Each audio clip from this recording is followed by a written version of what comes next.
Le cadre, l'environnement dans lequel l'enfant évolue. Ce qui nous permet de parler maintenant du deuxième sujet, c'est-à-dire du rôle de maman dans l'éducation des enfants. Est-ce qu'on éduque un enfant ou on l'élève, pour commencer?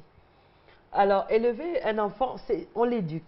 On l'éduque parce que, mais maintenant, il n'y a pas de recette toute faite pour l'éducation d'un enfant. Il y a également l'environnement lui-même. On n'éduque pas un enfant en Afrique comme on l'éduque en Europe. Donc, chaque mère a un peu sa recette en fonction des enfants parce que les filles, on ne les éduque pas comme les garçons. On ne les éduque pas de la même façon quand ils sont plus jeunes que quand ils sont plus grands. Moi, pour pallier à... Parce que la mère est toujours angoissée au niveau des choix d'éducation qu'elle doit faire. Et encore, quand vous êtes mariés, ce sont les époux qui assurent les charges matérielles et financières de la famille, qui assurent également l'éducation et qui, comme on appelle, qui permettent justement d'élever l'enfant. Voilà. Donc, c'est ensemble, en fait, qu'on juge de l'éducation ou du programme d'éducation à faire pour les enfants. Moi, ce sont mes enfants qui m'éduquent. On apprend des enfants. Donc, moi, j'apprends à les écouter. Parce qu'à partir du moment où vous les écoutez, ils vous parlent de la maîtresse, ils vous parlent de leurs amis.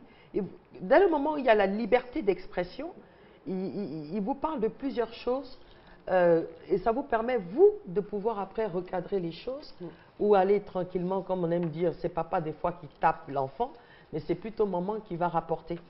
Parce qu'elle n'a pas le courage d'en faire des personnes avec lesquelles elle sera en conflit. Lorsque vous écoutez l'enfant, lorsque vous laissez l'enfant s'exprimer, vous pouvez savoir, parce qu'il va à l'école le matin, et quand il revient, il est des fois le soir. Donc, il y a une partie de sa vie que vous parents, vous n'avez pas.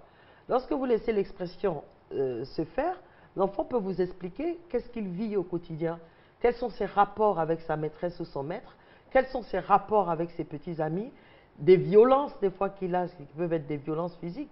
Par exemple, vous pouvez avoir une petite fille qui peut avoir des attouchements par telle ou telle personne, même à la maison ou qui viendrait de l'extérieur.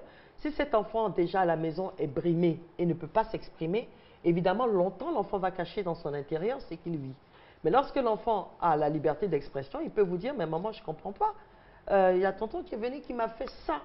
Et à partir du moment où c'est vous, en tant qu'adulte, qui savez que ce ça en question n'est pas quelque chose de normal, donc vous pouvez agir. Justement, donc il faut beaucoup être à l'écoute de l'enfant et c'est à partir de l'écoute, de la grande écoute qu'on a, qu'on peut